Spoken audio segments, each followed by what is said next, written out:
So we know, we've established that the Trump administration did not have time to go through the files as they were required to do by law and make them available, the Transparency Act. But they did have time to do this. This is video of today's newly signed, newly named Trump Kennedy Center for the Performing Arts in Washington, D.C. That is the Kennedy Center, and this is what President John F. Kennedy's niece, Maria Shriver, said. Quote, "The Kennedy Center was named after my uncle, President John F. Kennedy. It was named in his honor.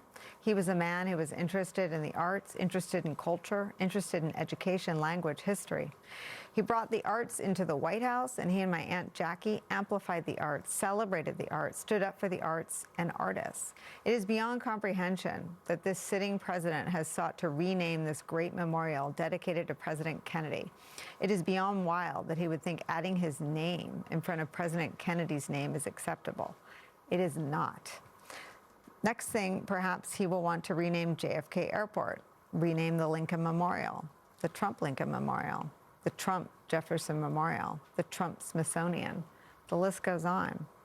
Can we not see what is happening here? Come on, my fellow Americans, wake up. This is not dignified. This is not funny. This is way beneath the stature of the job. It's downright weird. It's obsessive in a weird way. Just when you think someone can't stoop any lower, down they go. You could argue, Reb, that this is the worst week of his political career since President Obama mocked him at the White House Correspondents' Dinner. A humiliation, some people think, inspired his run for the presidency. But he started the week earning the rebuke of hardcore MAGA members of his own coalition like Ted Cruz by lying about the tragic death of Rob Reiner and Michelle Singer Reiner. He ended by showing he's so small and undeserving that no one would ever create a center like the Kennedy Center for him, so he scratched the name off it and put his there instead. I wonder if there's anyone around him that can tell him this is the opposite of power. This is the opposite of greatness. This is pettiness, and this is the stuff that makes him a joke. Absolutely makes him a joke. I think that when you look at the fact, as you said, this has been a terrible week for him politically, what is telling is that most of what he has gone through this week is self-inflicted. It's not like some external force came and did something to him. He's done this. He's named Kennedy Center, which everyone respects and regards because of the Kennedys and their commitment to the arts. He's the one that went through all of the maturations earlier this week in terms of whether or not what he said about the death of Bob Reiner and wouldn't take it back. So you have to say he's losing it politically and maybe even more, because it makes no sense, even for a narcissist, to self-destruct the way he's doing, because he's doing things that are totally unnecessary, totally against the pale in terms of the average American. The polls reflect that, and he's digging in deeper, and there's something wrong here. In terms of Trump and the arts, I mean, you know him, does he take in the arts? Not that I know of. I know I used to see, I think he goes to wrestling matches, if he calls that. And people love that. People love that. And that's great. Yeah. But I mean, I remember James Brown was once inducted, and he had me as part of his party. This was a big deal. I went with President Obama. It's a huge deal. And now you're going to get a guy that really is not associated with the arts, really not associated at all with anything at that level. And then he's going to put his name ahead of John F. Kennedy.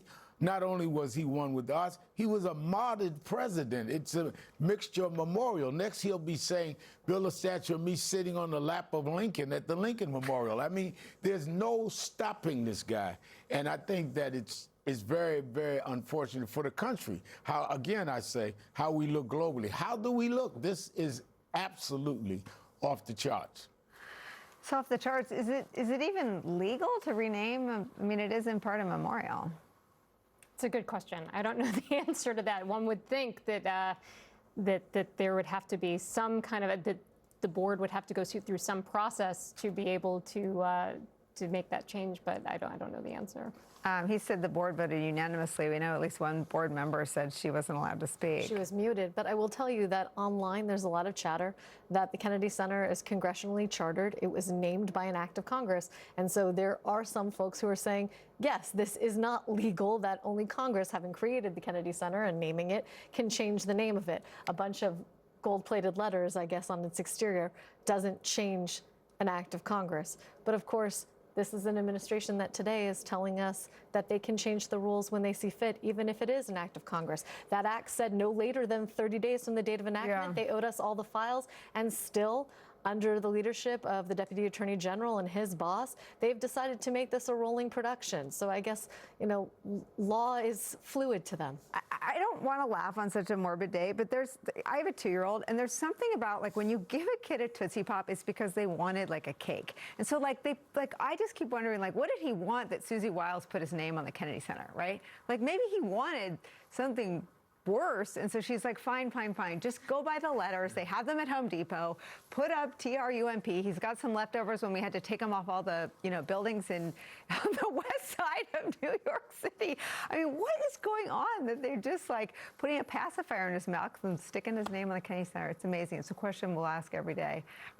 Christy Greenberg, the Reverend Al Sharpton, Lisa Rubin for being here for the whole 2 hours. Thank you so much.